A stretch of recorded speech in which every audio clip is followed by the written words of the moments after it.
Il est de toute importance que le vase que nous sommes, le vase de terre, n'obscurcisse pas la gloire de Dieu à travers nous, qu'il puisse rayonner. C'est pour ça que Dieu le maintiendra dans la faiblesse, afin que tout soit à sa gloire. C'est un ministère que nous avons tous, tout enfant de Dieu, auquel les puissances de ténèbres elles-mêmes doivent s'assujettir. Il ne s'agit pas ici d'exclusivisme, non. Tout ministère appartient à chaque enfant de Dieu. Frères et sœurs en Christ, ce n'est pas ce que nous disons qui compte aux yeux de Dieu. C'est la mesure dans laquelle la gloire de Dieu, à savoir Jésus-Christ, est impartie aux autres par notre entremise. C'est le mystère de Christ et il ne devient opérant qu'à proportion de ce que Christ est en nous.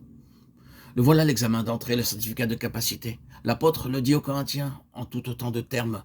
C'est vous qui êtes notre lettre connue et lue de tous les hommes. Vous êtes notre témoignage d'aptitude au ministère.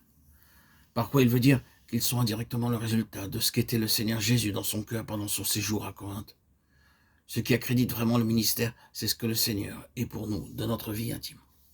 Puis donc, que c'est Christ au-dedans qui constitue le ministère et qu'il ne s'agit en définitive que de l'administration de ce trésor en faveur des autres, nous pouvons alors faire un pas de plus.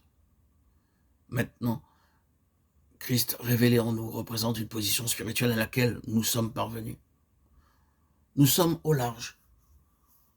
Nous avons franchi le Jourdain pour entrer dans le pays de la promesse. Tandis que sous Josué, il eut 9 tribus et demie qui devaient se partager le pays au-delà du Jourdain, il eut 2 tribus et demie qui obtinrent de Moïse d'avoir leur héritage en deçà du Jourdain. Moïse accéda à leur demande, bien qu'elle ne correspondît pas au plan supérieur que Dieu avait formé pour eux. Tous les autres eurent leur héritage au-delà du Jourdain, dans la terre promise proprement dite. Il y avait là une question de plénitude.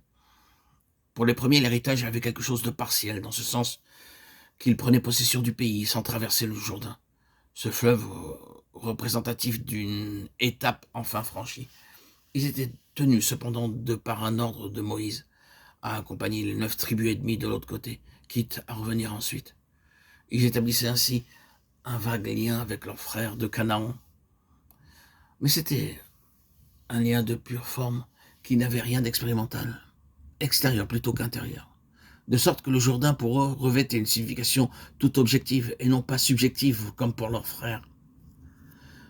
Or, le Jourdain, comme on l'a souvent fait remarquer, représente l'ensemble de l'œuvre accomplie par le Seigneur Jésus-Christ sur la croix, tout ce que signifie sa mort, sa mise au tombeau et sa résurrection. Vous pouvez en bénéficier objectivement sans pour cela perdre votre héritage.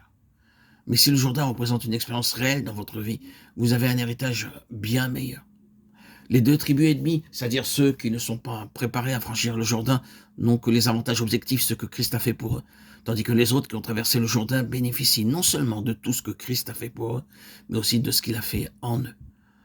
Le salut dont nous jouissons n'est pas seulement un acte tout extérieur, un fait accompli, c'est une expérience intérieure qui nous fait entrer dans la terre promise et posséder notre héritage dans sa plénitude.